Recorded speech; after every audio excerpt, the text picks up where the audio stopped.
They wanna know about Islam, we'll give them da'wah. They wanna know what a Muslim does, we'll give them da'wah. When they wanna hate on our deen, we'll give them da'wah.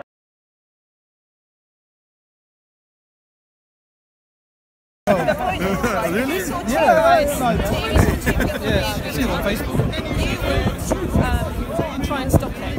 You would look horrified. You wouldn't smile as if it's just like something to look at, some kind of entertainment. I just think that this does not put Muhammad in a good light. But we also have additional problems. By your opinion? We just have That additional was not the preferred example. Okay. If I have a friend, my lifelong friend, who done a lot of good things for me, and me too, he's a very good man, he's a very charitable man, very good man, and then I seen him beating somebody, I just remind him, what are you doing?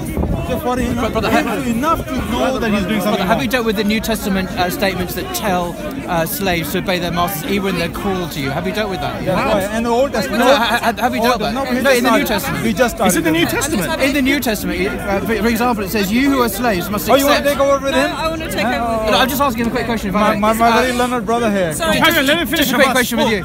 Just to let you know, by the way, the New Testament says in many places, you who are slaves must accept the authority of your masters and submit to them. Do whatever they tell you, even if they are cruel. If we're going to do this, we're going to time it. Now, I think it's better to time it. this is 1 respond, Peter chapter 2 verse 18. So the New Testament, if you were to come across I think slaves, Paul can take over from here. Lizzie, I don't think. I think you should defend that first, don't you think, Lizzie? I mean, it's in your Bible. I'm wondering where you're getting your morals from, because your New Testament says even if you're a slave, you must obey cruel masters. Where are you getting your morality from? Discussion unless we're timing. I know. But Lizzie, what's the problem? But Lizzie, you weren't timing everything a moment ago, So you and suddenly you agree need that to cruel time it. masters should be obeyed if you're a slave, do you? Do you agree that cruel I masters don't want to must be continue obeyed? unless I get a chance to respond. I'm asking and we you. time it. I'm asking you. Do you Time believe it. that cruel slave masters must be obeyed? Old Testament also says that, isn't it? If you beat a slave, Many if places. he doesn't die, then it's okay. But that's the Old Testament. Yeah, that's the Old Testament. Testament. It's the Bible as well. Yeah, that's quite. But cool you as can well. say she doesn't follow the Old Testament. You can beat them I'm talking about the as New far as you Testament, don't which kill says them. something similar. Yeah. Can you answer what that? verse was that? So I'm wondering where you get your standards from, because the New Testament standards Funny, dictate. people talking over each other. This is not a good way to have. But Lizzie, he's already said he'll take over. He can take over. And Yeah, I'm Abbas if has you're said happy, he's no I'm problem. happy. Abbas, you alright with that, yeah? Okay, no problem. Okay. Right. Can we do More this 2 minutes? justified. 2 minutes. Well, please? what are we doing besides? What's the debate So about? it's about slavery. Right. Okay. Well, shall I start? Wait, hang on. We have a 2 time, minutes. please. Who's going to time? I do it myself, but I'm speaking, which is difficult to time. So I'll start off, and I'll make the case. 2 points really about 2 minutes, yeah? Christian hypocrisy and the real teaching of Islam. Okay, are you ready? Yes. Right. Now, Christians down here often come and talk to Muslims about slavery and how awful slavery is, and how Muslims support slavery and so on. But the fact is, these Christians, you're an evangelical, I take it, aren't you? Evangelical, the New Testament says some remarkable things. Over and over, it says to slaves and to slave masters, slaves, obey your masters. For example, in 1 Peter 2:18, it says this: you who are slaves must accept the authority of your masters with all respect. Do what they tell you. Not just those who are kind and reasonable, but even if they are cruel. Even if they are cruel. So the New Testament tells slaves to submit to their slave owners. It doesn't say slave owners free your slaves. It doesn't say freedom. It says slaves must submit even to the cruelest of masters, presumably who beat and torture their slaves. The New Testament nowhere says they should be freed. It says they should obey their masters. So what are your morals? My question to Christians is, where do you get your morals from? Do you get it from the New Testament? They don't. They get their morality from somewhere else. Basically from the secular Western mores, liberal values. Who are they? But sorry? Who are they? They are the Christians down here. So I would say they're not really arguing as Christians, but as secular humanists who throw their own Bible under the bus because they're embarrassed by it. Over and over, the Bible says that the slaves are owned by their masters, should be obey them, that slaves are not to be free. Doesn't say that in the New Testament anywhere.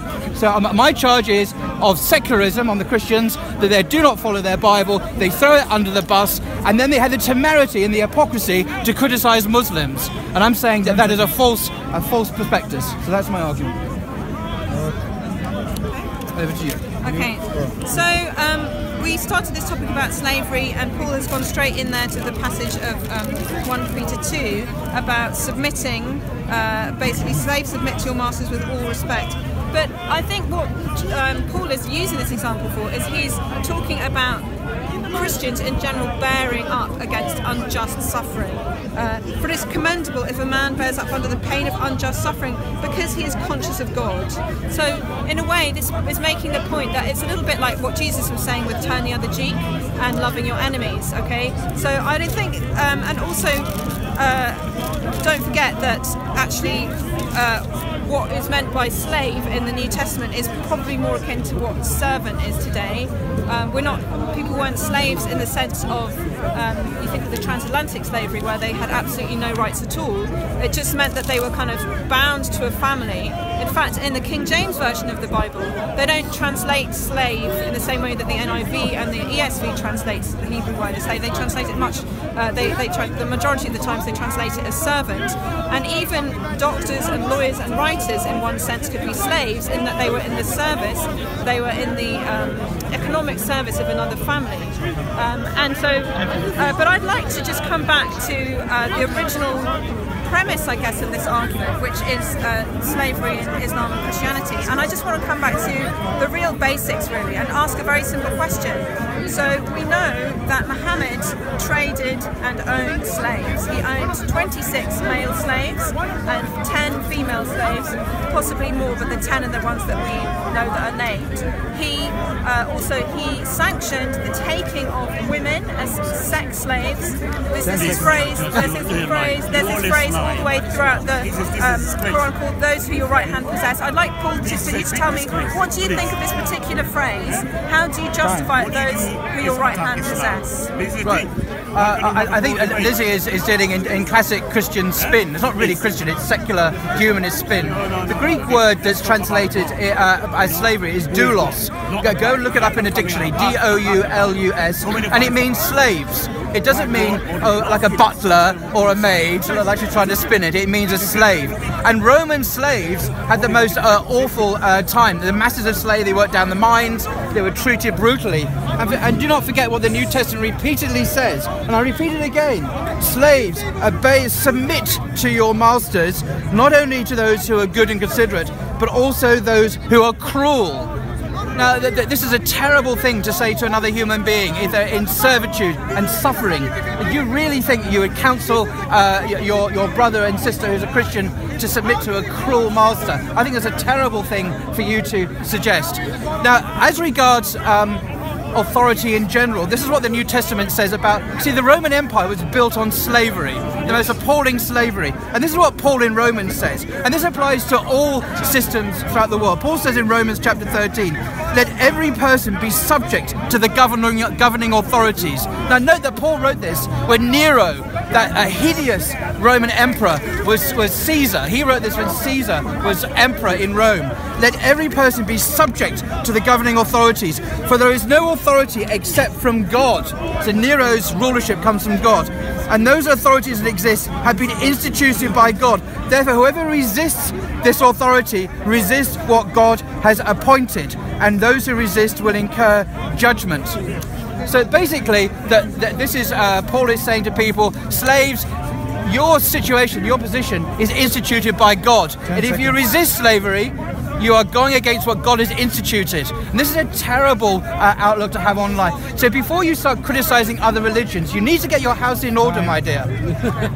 Why can't you talk about what is important? Isn't it fascinating that I actually asked Paul, I said, now please can you respond to what the Quran says about this phrase, those whom your right hand possesses? And actually Paul didn't mention that not even once. Previously, he actually has gone straight back to the Bible. I actually answered his questions about this particular verse, and I've asked him, because don't forget that Muhammad is the example for Muslims for all mankind. Muhammad owned slaves, he traded slaves, he took sex slaves, and according to the Quran's own logic, what Muhammad did 1400 years ago is acceptable 1400 years ago, it's acceptable today, and it's acceptable in 100 years' time. So actually, taking sex slaves is even permitted. And now let's go back and let's see what the Quran actually says on this. Let's look at Surah 4:24. Okay, this is Muhammad speaking to people. He says, and prohibited to you, he's talking to men. Note that, he's not talking to women, he's just talking to the men. Prohibited to you are married women except those married women, so you're not allowed to have sex with women who are married, apart from, except those who your right hand possess, okay? This is the degree of Allah upon you, okay? And then let's go to Surah 33:50. O Prophet, we have made lawful to you your wives to whom you have given their due compensation, and those your right hand possesses, from what Allah has returned to you of captives. These are women who are taken captive for the purposes of sexual gratification of their captors. Okay? Surah 33:52, okay? Not lawful to you, O Muhammad, are women after this, for you to exchange with other wives, even if their beauty were to please you, except what your right hand possesses. So, to exchange your wives for other wives, but with your right hand possesses, you can basically do what you like. Paul, you didn't respond to that last time. I would really like it if you respond to it now, because you have taken the liberty that you have at Speaker's Corner to criticise my religion, and I have the liberty to criticise yours, and we respond to each other. Please, can you respond? To be fair, you were criticising our religion when we arrived, but still, anyway, okay. Can you bear with me? Right, to continue. The reason I will get on to this in a second, but I'm not going to let you get off the hook so easily, because my charge to you in my first opening statement, which you've ignored, is one of hypocrisy, and I asked you where you get your moral standards from. Let me tell you a little story. When de Klerk was president of South Africa, president of apartheid South Africa, he had a meeting with Nelson Mandela. Nelson Mandela was brought from prison, the freedom fighter. He was brought to the Christian who was the head of South Africa, de Klerk. And de Klerk said, what right do you have, Nelson Mandela, to resist and fight apartheid? And do you know what de Klerk said? He quoted Paul. This is what you can look at, you can check this out. De Klerk said this to Nelson Mandela: let every person, Nelson Mandela, be subject to the governing authorities, for there is no authority except from God, and those authorities that exist have been instituted by God. Therefore, whoever resists authority resists what God has appointed, and whoever resists will incur judgment. Now, de Klerk was telling Nelson Mandela to submit to the ruling authorities, because Nelson Mandela was right, because he had God on his side, and he used the Bible to justify apartheid. And he had a point, because over and over again in the New Testament endorses and upholds slavery. So when this lady comes along, not from biblical principles, not using the Bible, but using secular, Western, liberal values to criticize Islam, she is practicing a deceit. She's practicing a lie, because she's not really a Christian when she argues that. She's coming at it as a Guardian reader, or a Daily Mail reader, or a BBC watcher. All those values are from there. They're not from her sacred text, which she throws under the bus because she never quotes from it. So I come back to you. When it says, do you condemn the Bible for saying to people who are cruelly oppressed by their slave owners, do you say to them to submit to their slaves or not? Or do you say, find freedom? What do you say? Okay.